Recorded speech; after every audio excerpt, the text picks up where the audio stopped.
आप करीब आइए, बोलिए कुछ आप इस्तीफा के बारे में। आइए यहाँ आइए।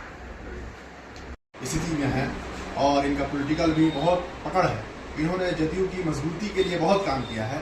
इनको उम्मीद थी कि जनता दल यूनाइटेड पार्लियामेंट में जो है वक्फ बिल का विरोध करेगी।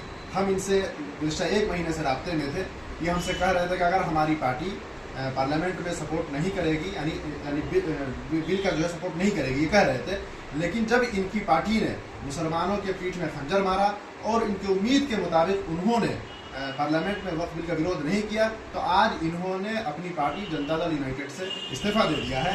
हम लोग, तमाम ढाका के लोग इनके इस्तीफे का खैर मकदम करते हैं और उम्मीद करते हैं कि आगे आकर के दूसरे दल में रह करके ये मजबूत काम करेंगे और जिस दल में भी जाएंगे वो उस दल की मजबूती के लिए अहम किरदार अदा करेंगे।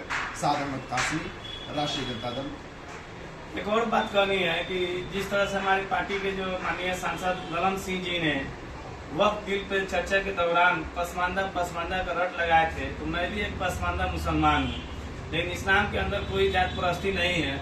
और जो ये मुलामत दिखा रहे हैं कि पसमानदा मुसलमानों के इस वक्फ बिल से काफी फायदा होगा, ये घोर निंदनीय है और हम इसके कई शब्दों में भर्त्सना करते हैं।